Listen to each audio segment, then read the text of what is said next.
Seigneur, ta parole au quotidien nous nourrit et nous donne vie. Seigneur, ta parole au quotidien nous nourrit et nous donne vie. Lecture du livre du prophète Isaïe, chapitre 55, versets 10 à 11.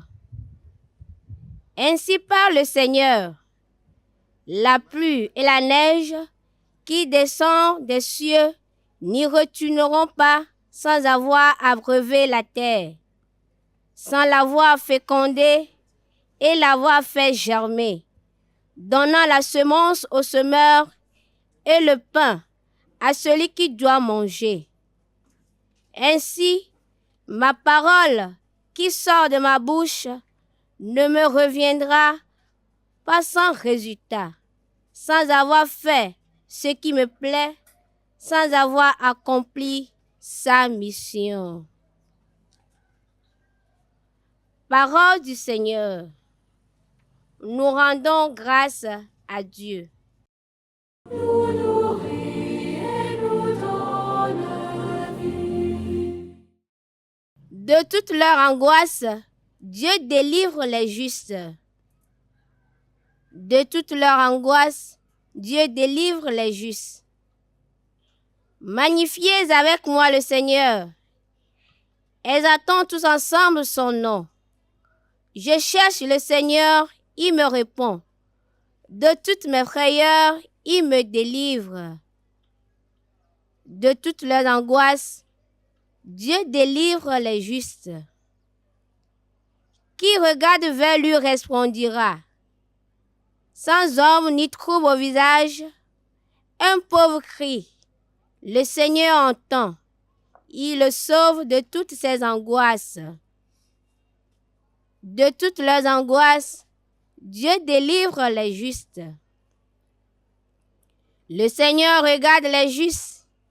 Il écoute, attentif à leurs cris. Le Seigneur affronte les méchants pour effacer de la terre leur mémoire. De toutes leurs angoisses, Dieu délivre les justes. Le Seigneur entend ceux qui l'appellent. De toutes leurs angoisses, il les délivre. Il est proche du cœur brisé.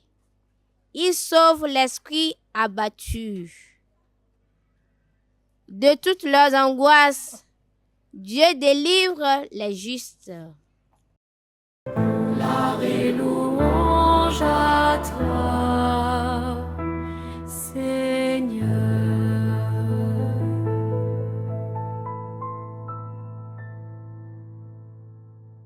L'homme ne vit pas seulement de pain, mais de toute parole qui sort de la bouche de Dieu. Gloire et louange à toi, Seigneur.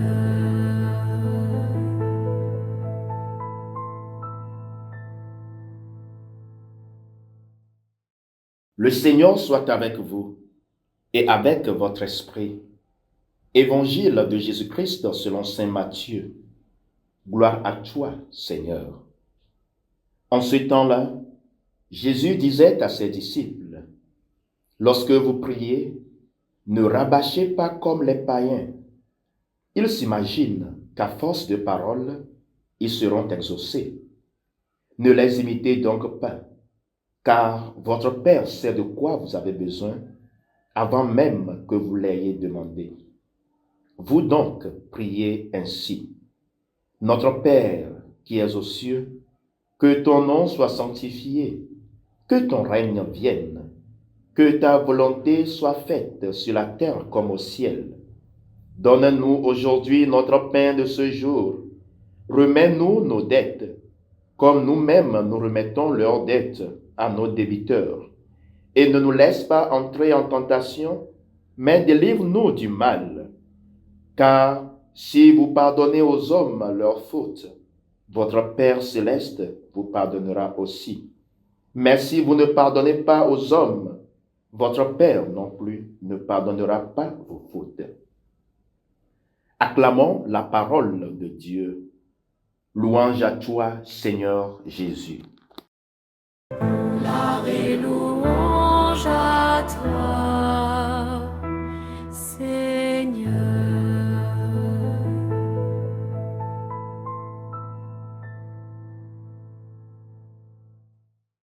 De toute leur angoisse, Dieu délivre les justes. Psaume 33, 18. Ce verset a servi de refrain à notre psaume d'aujourd'hui.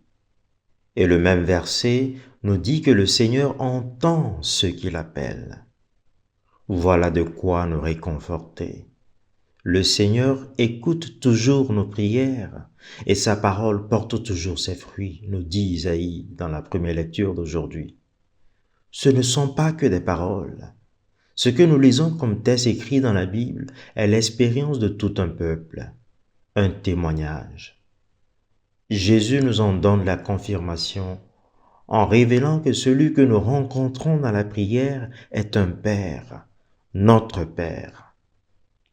Contrairement à Luc, dans l'évangile de Matthieu, c'est Jésus lui-même qui prend l'initiative de révéler cette bonne nouvelle au peuple dans le contexte du sermon sur la montagne.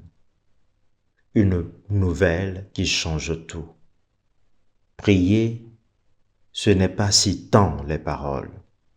Pas besoin donc de rabâcher les paroles comme font les païens, dit Jésus, comme s'il s'agissait d'une formule magique. La prière, c'est d'abord une rencontre, une expérience d'amour qui nourrit et qui transforme. Bien, chers frères et sœurs, voici ce que je nous souhaite en ce temps de carême, une rencontre véritable avec notre Père qui nous aime.